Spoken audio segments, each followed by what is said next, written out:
Dans cette vidéo, nous allons voir la différence qu'il y a entre valeur exacte et valeur approchée. Alors commençons d'abord par une petite activité. On va résoudre quelques problèmes et on va voir la réponse qu'on peut apporter à ces problèmes. Premier problème, on partage de manière équitable 18 billes entre 7 personnes et on se demande quelle est la part de chacun. Puisque c'est un partage équitable, on va faire une division pour résoudre ce problème. 18 divisé par 7.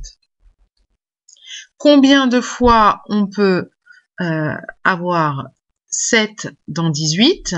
Eh bien, 2 fois, parce que 2 fois 7, 14. Et comme on ne peut pas partager les billes en morceaux, eh bien, j'ai 2 billes entières par personne et j'aurai un reste. Donc, chacun va recevoir 2 billes. Deuxième problème, on partage de manière équitable 18 € entre 7 personnes. Quelle est la part de chacun? Encore un partage équitable, donc on va faire une division, 18 divisé par 7, et comme c'est une somme d'argent qu'on attend en euros, on peut aller en précision jusqu'au centime. Donc on va poser la division, 18 divisé par 7, et on va aller jusqu'au centime, c'est-à-dire jusqu'au centième. Alors, combien de fois 7 dans 18? 2 fois. 2 fois 7, 14. Il reste 4.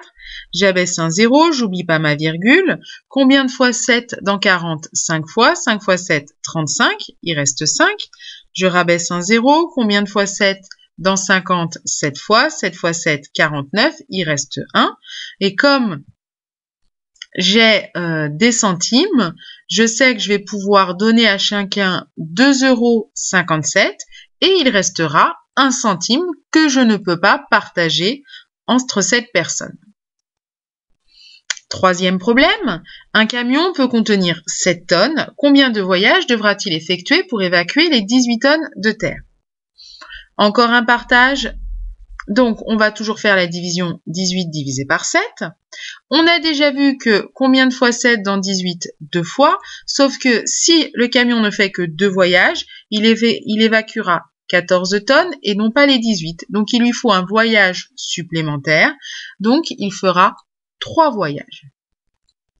Maintenant, quel est le quotient exact de 18 par 7? Alors, dans la dernière leçon, on a vu que le quotient exact de 18 par 7, c'est la fraction 18 septièmes. De cette activité, que peut-on en dire? Eh bien, tout d'abord, lorsqu'on pousse de plus en plus loin le calcul de la division de 18 par 7, on s'approche de plus en plus du quotient de 18 par 7.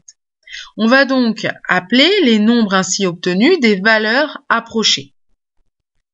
Une valeur exacte peut être approchée par défaut, par excès, à l'unité près ou au dixième près.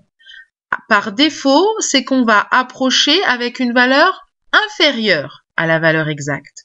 Quand on dit qu'on a une valeur approchée par excès, c'est qu'on va donner une valeur qui est supérieure à la valeur exacte. Quand on précisera une valeur approchée à l'unité près, c'est qu'on donnera un nombre entier comme valeur approchée. Une valeur approchée au dixième près, ça veut dire qu'on donnera une valeur qui a un chiffre après la virgule et qui est à moins d'un dixième de la valeur exacte.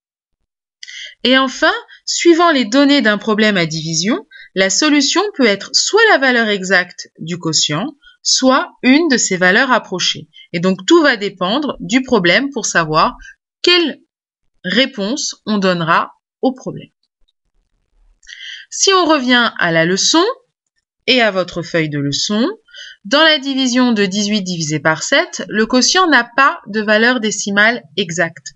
Donc, si on veut donner la valeur exacte, on va avoir l'écriture uniquement fractionnaire. On peut tout de même donner une valeur approchée du quotient sous la forme d'un nombre décimal. Alors, pour définir et pour donner des exemples de valeurs approchées, on va commencer par encadrer ce quotient par d'abord des nombres entiers quand on voudra à l'unité près, puis des nombres avec un chiffre après la virgule quand on voudra au dixième près, et avec 2 chiffres après la virgule quand on voudra au centième près. Alors d'après la division qu'on a faite tout à l'heure, on a vu que 18 divisé par 7, c'était plus grand que 2, mais plus petit que 3. Eh bien, on voit bien ici qu'on a une unité d'écart entre les deux valeurs, les deux entiers successifs par lequel on a encadré 18 divisé par 7. La valeur approchée par défaut, on a dit que c'était une valeur qui était inférieure. Donc la valeur approchée par défaut, c'est 2. Une valeur approchée par excès, eh bien c'est une valeur qui va être plus grande que la valeur exacte. Donc on va donner 3. Maintenant, si on veut approcher au dixième près, ça veut dire que la valeur exacte et les valeurs approchées que l'on va donner ont un écart de moins de 1 dixième. On a vu tout à l'heure en faisant la division que 18 divisé par 7, c'était 2,57. Donc, avec un chiffre après la virgule, je sais que 18 divisé par 7, c'est plus grand que 2,5, mais c'est plus petit que 2,6.